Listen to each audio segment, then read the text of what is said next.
I'd Swallow That.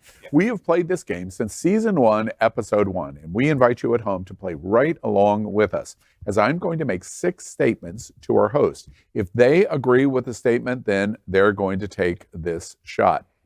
They take the shot. If they agree, if they disagree, well, it's going to be a very long night, mostly for me. All right, everybody ready? Right. Yes, let's play I'd Swallow That.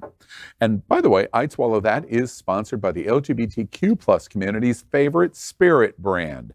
Bacardi is the world's most loved rum brand and a special sponsor of our nonprofit 501c3 efforts to educate, inform, and empower the LGBTQ plus community. Bacardi is as diverse as our LGBTQ plus community is. Our neighbors right here in South Florida, they are the world's largest privately held spirits company.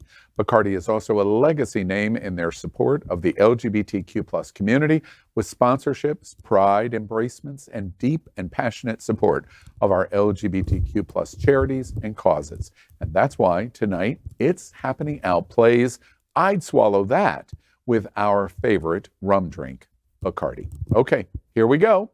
The right-wing author and podcast host, Candace Owens, took to Twitter this week to complain about today's obnoxious gays.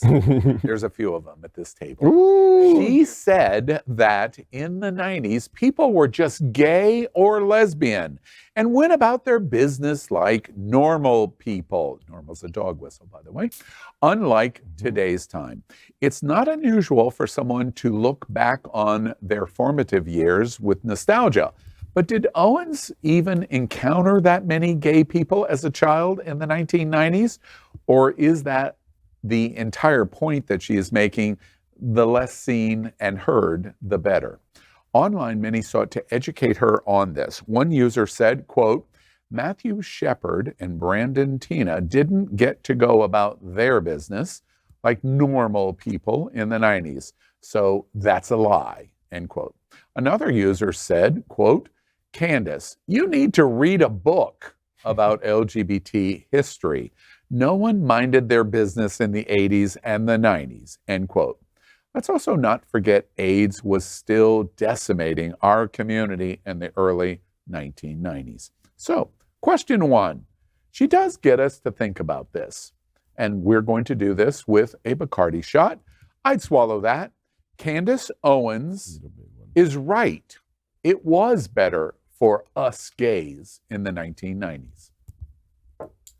I was going to take a big shot, and then you asked that question. Right. I was like, where are we going here now? Like, I really wanted to drink. Yeah. Man, I want to use the C word on this lady. No, don't do that, please. So bad, but I'm not going to. Candace. But That's the C word. Candace Just word. use that as the Right. C word for you. Are such a Candace. yeah, I think there's a lot to this tweet, right? There's a lot going on. There's a lot of dog whistles. She uses gay when I think what she's really referring to is queer people in general. Mm-hmm. She uses normal, which is odd because, we are all normal.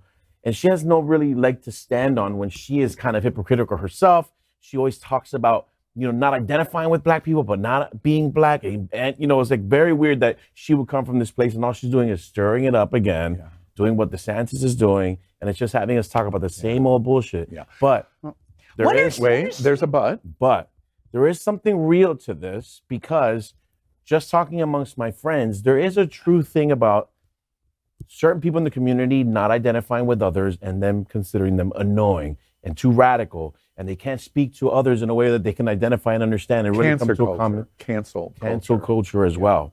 Yeah. And the one thing I said to them was, why do you feel that way? It's because they're victimizing themselves.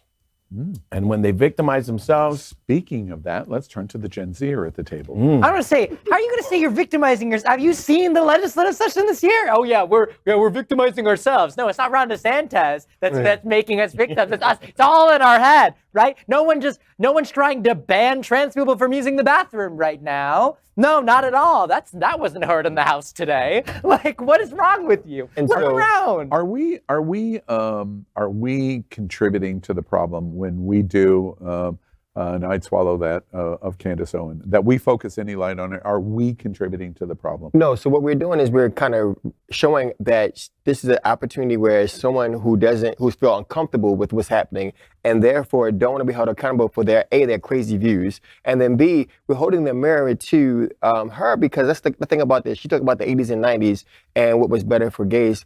Ma'am, 80s and 90s, it was not even safe for you as a black woman to speak. Anita Hill. So what we're doing is we're now throwing the mirror back at her and say, before you come after us, take a moment and realize where you are and what you're riding on, and It's a really good, hard pause, as you would say. and by the way, to that point, which I think is so good, I'm thinking of my friend Power Infinity, because he helped educate all of us when he was an original host at It's Happening Out, when he helped me understand there are even roaches for raid, Candace.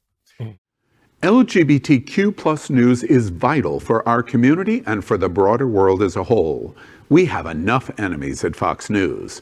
Tucker, Sean, and Lara are loud. We need passionate allies. Happening Out Television Network, Queer News Tonight, and It's Happening Out are literally out of the closet and into the headlines. Our community needs your support. Like this broadcast and subscribe now to ensure the growth of the entire LGBTQ plus community.